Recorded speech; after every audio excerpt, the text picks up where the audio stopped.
C'est le début du week-end, mesdames, messieurs, bienvenue à votre session d'information.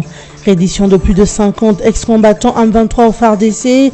Ces ex-rebelles sont venus de l'Ouganda et se sont rendus volontairement à Bunagana, au Nord Kivu. Ils ont été présentés à la presse par le porte-parole des opérations Sokola 2 qui estime que cette réédition est due aux mauvaises conditions dans lesquelles vivaient ces ex-rebelles M23 en Ouganda. En santé, sachez que 5 personnes sont mortes du choléra à Lubumbashi dans le Haut-Katanga. Déjà 94 cas suspects ont été recensés à Lubumbashi et dans la cité de Kilwa. Le Haut-Katanga s'active dans la prévention en attendant les intras qui doivent provenir de Kinshasa. En sport, match retour de demi-finale de la Coupe de la Confédération. Le tout-puissant Mazembe affronte FUS de Rabat ce samedi 21 octobre au Maroc. Un match que l'équipe de la RDC affronte avec supériorité suite à l'avantage acquis au match aller en battant les Marocains par 1-0. Quelques anciens combattants du mouvement rebelle M23 en provenance de l'Ouganda se sont volontairement rendus aux forces armées de la RDC à Bunagana, à une vingtaine de kilomètres à l'est de Rutshuru au centre au nord Kivu. Ils étaient présentés à la presse locale le mercredi 18 octobre à Goma par le porte-parole des opérations Sokola 2, le major Njije Kaiko. À en croire le major Kaiko, ces anciens rebelles se sont rendus aux forces de l'ordre suite aux mauvaises conditions dans lesquelles ils vivaient en Ouganda. Le major Kaiko appelle les autres combattants encore actifs dans la région à suivre l'exemple de ces 51 miliciens M23, prévenant que la pression de l'armée sera encore très rude sur le combattant actif qui refuse de déposer les armes au Nord Kivu. D'après le porte-parole des opérations Sokola 2, environ 300 ex-combattants M23 se sont déjà rendus à l'armée depuis le début de l'année. Ils sont actuellement placés dans les centres de formation dans le cadre du programme de démobilisation et de réinsertion des ex-combattants. En réaction à la proposition du président de la centrale électorale Corneille Nangaa d'organiser les élections 504 jours après la fin des opérations d'actualisation des listes électorales, la plateforme politique Le Centre a sa recette toute simple. Proposant une thérapeutique à la crise politique actuelle que connaît la RDC, son porte-parole Joseph Bangakia a préconisé mercredi 18 octobre à Kinshasa la voie du dialogue. Pour Joseph Bangakia, le délai technique présenté par la CENI demandant 504 jours nous oblige à poser un regard froid et responsable sur le processus électoral, sans doute réagissant aux réactions à chaud de l'opposition qui oublie d'explorer les raisons qui ont poussé Corneille Nangaa à lancer une telle proposition. À l'opposé de l'opposition qui privilégie les schémas chaotiques, le centre a poursuivi Joseph Bangakia, demandant que la table ronde soit convoquée le plus tôt possible et que de solutions réelles soient au centre de ces discussions et non pas le partage de responsabilités. Invités à Kinshasa, les présidents des assemblées provinciales vivent un calvaire depuis quelques jours. Le président de l'assemblée provinciale du Sud-Ubangi a appelé à l'aide dans une interview accordée à la radio onusienne. Il affirme que ses collègues et lui ne touchent pas leurs émoluments depuis près de 7 mois. Le rappelle que les dirigeants des assemblées provinciales ont été invités à Kinshasa pour prendre part à la conférence de gouverneurs qui n'a pas eu lieu. À en croire Vincent Mani, président de l'assemblée provinciale du Sud-Ubangi, depuis qu'ils sont à Kinshasa, ils ne sont pas pris en charge et personne ne leur dit quoi que ce soit. Les dirigeants des institutions législatives provinciales se demandent pourquoi on ne les paye pas eux alors qu'on paye le membre de l'Assemblée nationale et du Sénat. Seuls des éclaircissements venant du gouvernement central viendront couper court à la situation de galère que vivent les présidents des assemblées provinciales. 5 personnes ont perdu la vie à Lubumbashi dans la province du Haut-Katanga suite au choléra. Cette information a été livrée par la division provinciale de la santé de cette province. En effet, 94 cas suspects de choléra ont déjà été recensés sur l'ensemble de la province et la plupart de ces malades vivent dans la ville de Lubumbashi et dans la cité voisine de Kilwa. Une information de Delphin Kabalika, coordonnateur provincial interminaire du programme national de communication pour la promotion de la santé. Delphin Kabalika a aussi précisé que la province du Haut-Katanga s'active pour l'instant dans la prévision contre le choléra en attendant l'arrivée d'intrants promis par le gouvernement national. Le tout-puissant Mazembe va affronter ce samedi 21 octobre l'équipe de FUS Rabat au complexe sportif Moulay Al-Hassan en match retour de demi-finale de la Coupe de la Confédération africaine. Vainqueur au match aller, le Corbeau Louchois se déplace dans le royaume chérifien pour consolider leur avantage acquis en battant le Marocain par 1-0.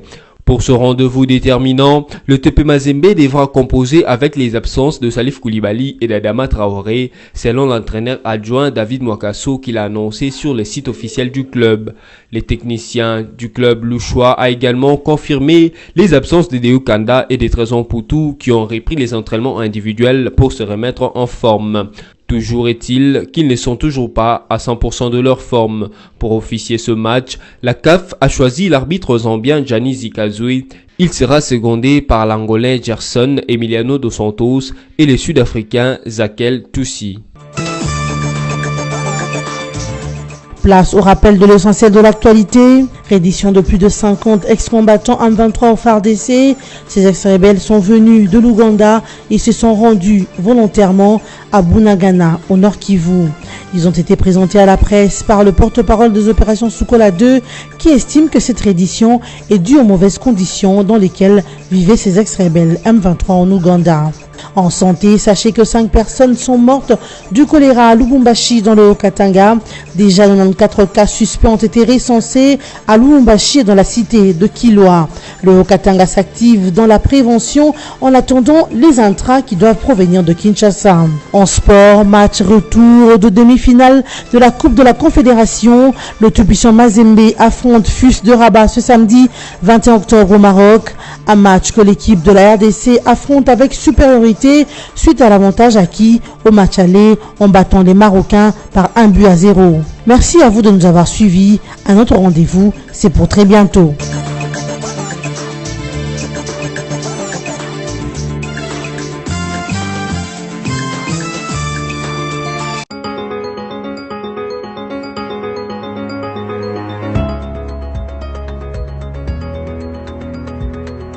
Bon début de week-end à tous et à toutes, mesdames, messieurs, bienvenue à la lecture de journaux parus en ligne. C'est vendredi 20 octobre 2017, sélectionné et résumé pour vous sur BSC TV. Ouvrons cette revue de presse avec Forum des As qui titre à sa manchette « Élections transparentes et apaisées, les assurances de Bruno Tshibala. Mon gouvernement fera tout son possible pour remplir toutes ses obligations en rapport avec l'organisation des prochaines élections telles qu'est prévu dans l'accord du 31 décembre 2016 » a réaffirmé à haute et intelligible voix le Premier ministre. C'est avec un sentiment légitime du pouvoir accompli que Bruno Tshibala Zenze a déclaré close mercredi 18 octobre les travaux de la tripartite Sensa, gouvernement CENI. Non sans raison car, a souligné le Premier ministre, la CENI dispose maintenant de tous les éléments nécessaires pour préparer et publier dans les plus brefs délais les calendriers électoraux en vue de paver et de baliser le chemin qui va conduire le peuple congolais vers les meilleures élections de l'histoire récente de notre pays. Au moment où nombreux acteurs politiques chantent élections matin, midi, soir sans forcément y croire et encore moins s'y préparer, Bruno Tshibala a le mérite de la cohérence et de la constance dans son action.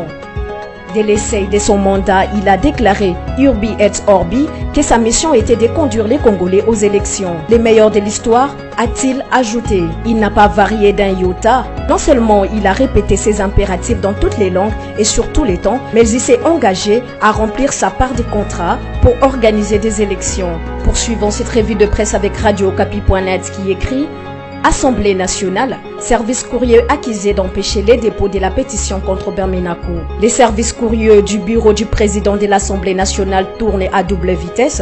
On indique certains députés rencontrés dans le couloir du Palais du Peuple jeudi 16 octobre.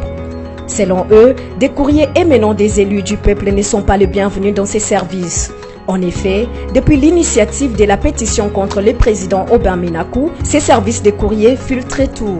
Depuis près de 4 jours, il est devenu difficile pour les députés de déposer des courriers auprès de ces services concernés du bureau du président de l'Assemblée nationale. Ces députés se plaignent et disent ne pas comprendre comment les services administratifs doivent faire le frais d'une situation politique qui couvre l'Assemblée nationale. Pourtant, les agents du protocole du bureau d'Aubin Minakou ont signifié aux reporters de la radio Okapi que les services courriers fonctionnent normalement. Mais en réalité, tout est filtré.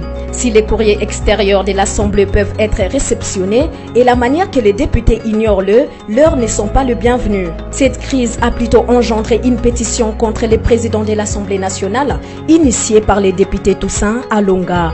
Bouclons cette revue de presse avec actualité.cd qui écrit « Sassou Nguesso, durant mon mandat à la tête de la CIRGL, j'envisage de créer les conditions nécessaires des dialogues. » Le président congolais Denis Sassou Nguesso assume depuis jeudi dernier la présidence de la conférence internationale sur la région des Grands Lacs, CIRGL. Tous les chantiers pour la paix dans la région du Grand Lac nous recommandent de fédérer nos énergies et de progresser toujours ensemble. Tous les chantiers pour la paix dans la région des Grands Lacs nous recommandent de fédérer nos énergies et de progresser toujours ensemble de manière solidaire et résolue durant mon mandat à la tête de la conférence. J'envisage de créer les conditions nécessaires des dialogues pour donner une nouvelle impulsion au retour de la paix dans la zone, a dit le président congolais dans son discours à l'occasion du 7e sommet ordinaire de la CIRGL. Sassou arrive à la tête de la CIRGL au terme des demandes successives accomplies par l'Angola par l'intermise de José Eduardo Santos. Sassou Nguesso a également plaidé la libre circulation de personnes et des marchandises dans les régions des Grands Lacs et une véritable intégration régionale dans la confiance entre les États. Cette revue de presse est terminée. Merci de l'avoir suivie.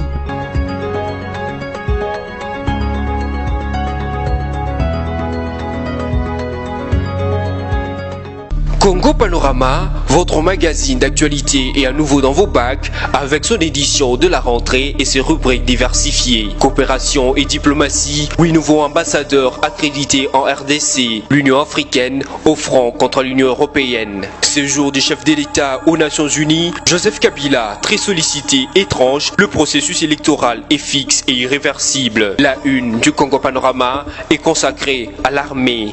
Réforme de l'armée, le FARDC en puissance. Votre magazine revient aussi bien sur le monument aux soldats congolais qu'à l'inauguration de l'académie militaire ainsi qu'aux différentes sortes de régiments et bataillons après leur formation. Économie et finances, découvrez nos articles sur la réforme fiscale en RDC, l'évaluation de la feuille de route du FPI, les performances de la SONAS au premier semestre 2017. En société, Maman Olive Lembe revient au chevet des enfants malades. Il est sur tous les fronts. Éditorial signé Yvon Ramazani. L'éditorialiste révisite les actions du chef de l'État qui aura joué aux démineurs aussi bien sur le plan de l'économie que de la sécurité, la politique, la réconciliation au Kassai. Congo Panorama, c'est également une édition surprise spéciale Congo Central, une province qui se modernise. Découvrez les investissements et innovations comme le nouveau bâtiment du gouvernorat. Découvrez également l'interview bilan du gouverneur Jacques Mbadou et cet éditorial qui lui est dédié par Yvon Ramazani. Il a osé. Congo Panorama, s'investir pour un Congo émergent. Congo Panorama, toute l'actualité à votre portée.